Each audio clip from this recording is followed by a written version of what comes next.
Hoje, na aula 2 da série Fundos Imobiliários, eu quero trazer para você um tema comum entre os investidores. Afinal de contas, compro um imóvel físico ou invisto diretamente nos fundos imobiliários? Seja muito bem-vindo ao Meu Bolso Investe, o canal que sim, você sabe como investir mais e melhor o seu dinheiro. Meu nome é Lucas, eu sou especialista em investimento, atuo no mercado financeiro há mais de 10 anos. A minha missão aqui nesse canal é mostrar para você como é possível alcançar a liberdade financeira através dos seus investimentos. Como eu trouxe para você na aula 1, o mercado imobiliário é o primeiro a ser apresentado para os brasileiros. Afinal de contas, por questões culturais e tanta dificuldade que foi vivida durante a economia, ver nos anos 90 que tivemos alteração para o Plano Real, com tantas instabilidades, incertezas políticas e econômicas aqui no Brasil, tem apenas 30 aninhos desse Plano Real. É de se esperar que a mentalidade do povo brasileiro realmente se volte para algo mais palpável. Então, como eu disse, é muito comum que você tenha algum familiar que invista em imóveis físicos, que tem aluguel, que ganhe dinheiro com compra e venda de imóveis até hoje, por conta realmente dessa cultura do país de ter algo tangível. Por esse motivo é bastante natural que você tenha uma comparação entre investimentos em imóveis físicos ou investimentos em fundos imobiliários diretamente. Somente para ficar claro, eu quero trazer os pontos comparativos, mas eu acredito no potencial das duas frentes. Tanto fundos imobiliários quanto os imóveis físicos, eles são importantes para uma carteira diversificada e para o cliente que gosta efetivamente do imóvel físico. Tenho muitos clientes aqui com a gente que fazem muito dinheiro tanto com a compra e venda como aluguéis e também mantêm posições em fundos imobiliários. Diferente do que muitos olham o mercado imobiliário como concorrente do mercado financeiro, eu tenho uma outra visão. E eu vejo ele como um complemento de carteira e possibilidades de explorar na diversificação das suas exposições. Diante disso, eu quero trazer para você alguns pontos de relevância para que você leve em consideração sobre essas duas modalidades de investimento. O retorno sobre o valor que você investe. Sempre quando me sento com algum investidor e ele me traz alguma objeção para investir em algum fundo imobiliário, eu trago o cenário de mercado. Em média, a locação aqui no Brasil ela fica entre 0,3% a 0,5% do valor de mercado do imóvel. Então, vou trazer um exemplo de um imóvel no valor de R$ 100 mil, valor de avaliação de venda. A locação dele vai ser em torno de 300 até R$ 500 reais. Se você não tem vários outros aluguéis e só tem esse daqui, você fica isento da tributação de imposto de renda para você, pessoa física, né, que até a faixa de R$ 2.112 você tem essa isenção da tributação. Porém, se você passar desse valor, sendo pessoa física, você segue uma tabela que sai de 7,5% até 27,5% de tributação sobre o valor do aluguel que você recebe. No entanto, os fundos imobiliários eles são isentos de tributação para pessoa física, gerando um primeiro atrativo.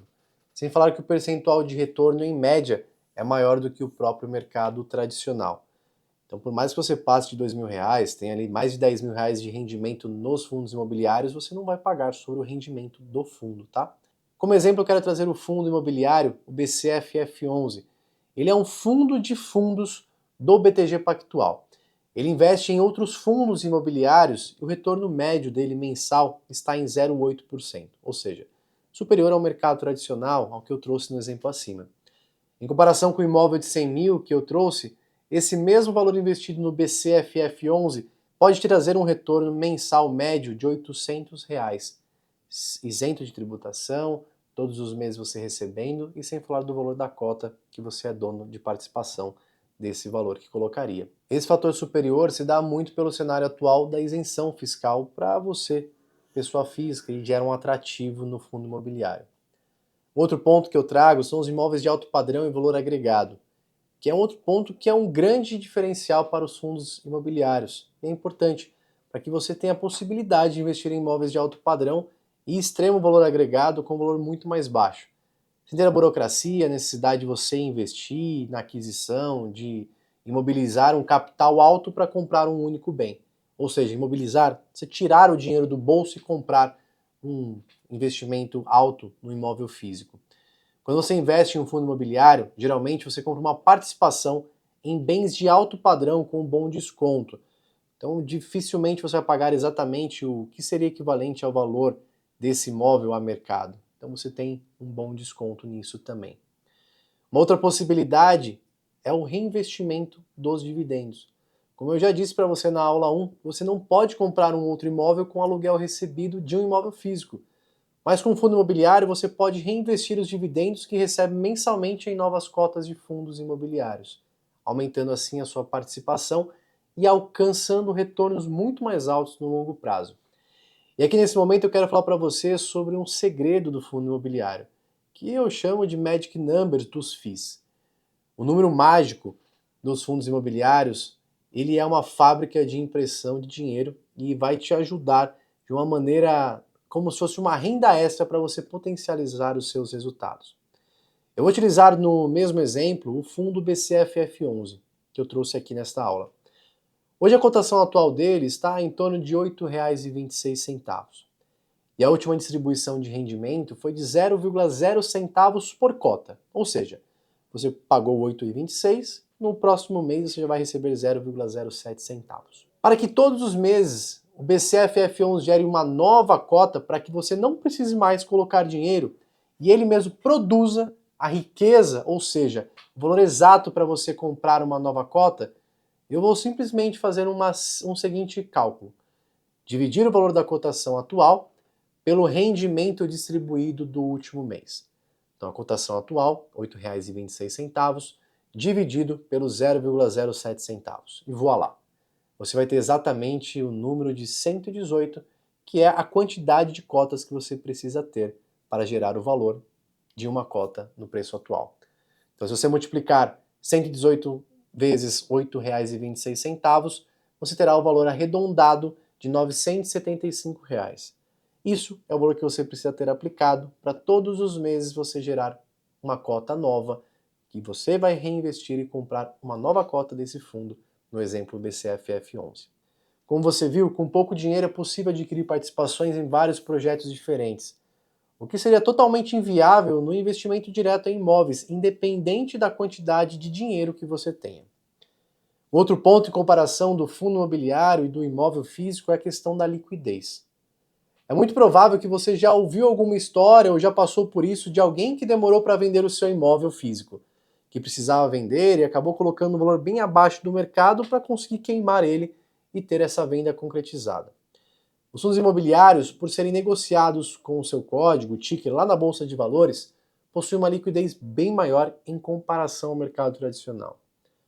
A liquidez dos fundos imobiliários são de fato maior do que as ações que são negociadas na Bolsa.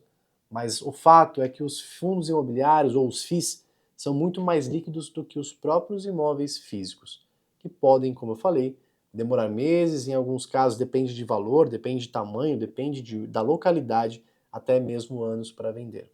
Eu vou trazer um exemplo bem interessante para vocês que eu ouvi de um investidor. Lucas, o que eu gosto dos fundos imobiliários é que se eu precisar de um pouco de dinheiro, eu posso vender algumas cotas. No imóvel físico, se eu precisar de um pouco de dinheiro, eu não consigo vender somente um banheiro. Essa frase me faz pensar realmente sobre o efeito da liquidez. Se você tem um exemplo de R$ 100.000 em um imóvel e você precisa de 10 mil, no imóvel físico você não consegue vender uma parte dele para ter esses 10 mil. Já nas cotas, você pode tirar uma parte dessas cotas e liquidar de acordo com o valor que você precisa. Um outro ponto que eu vejo em comparação a imóveis tradicionais, os físicos e os fundos imobiliários, é a gestão profissional. A gestão dos fundos, ele tem que ter um papel de um administrador ou de um gestor que são especialistas no que fazem. Isso evita muita burocracia e preocupação na hora de você investir no fundo imobiliário. Se você tem um imóvel físico ou tem algum parente que tem, você sabe a dor de cabeça que é você cuidar do aluguel, sabe a dor de cabeça que é a papelada com a imobiliária, os problemas que podem surgir com o inquilino, que é quem aluga o seu imóvel, principalmente quando eles saem da casa. Como os fundos, a gestão é entregue a terceiros, o administrador, você fica despreocupado de ter que lidar com as dores de cabeça e toda essa burocracia. Mas independente de ter uma gestão profissional, não negligencie em buscar informações na hora de investir em um fundo sobre a eficiência da gestão. Afinal, como em todo mercado, existem profissionais bons e ruins. Como eu disse aqui em cima, a questão dos inquilinos é um ponto importante a ser destacado. Quando você tem um imóvel físico, muitas vezes você pode ter uma limitação em questão de valores e da qualidade desse imóvel. Nos fundos imobiliários, por serem imóveis de alto padrão, costumam apresentar um menor índice de inadimplência, ou seja, os inquilinos geralmente são bons pagadores, são empresas grandes com contratos longos e com baixo risco de crédito, que é a possibilidade deles não te pagarem. Uma outra questão, em comparativo fundo imobiliário com o mercado tradicional, é a volatilidade. Como os fundos imobiliários são um ativo de renda variável, os preços sofrem oscilação diária. E essas oscilações não refletem nos imóveis físicos da mesma forma como é refletido no mercado de bolsa. Até mesmo porque não há uma oferta todo dia para um imóvel físico.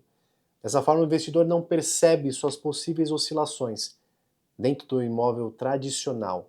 E assim, tem a impressão de sempre estar investido em um ativo que sempre se valoriza e que não sofre oscilações negativas. Por isso, o foco nos fundos imobiliários é no longo prazo, assim como seria você investir no imóvel físico. Se você gostou desse tipo de conteúdo, se fez sentido para você, curta, comenta, compartilha, ative as notificações aqui no sininho para que você possa ser informado todas as vezes que eu trouxer um novo vídeo aqui para você no canal. E na descrição do vídeo está o link para o meu Instagram e para as outras redes sociais. Espero por você no próximo vídeo. Até mais.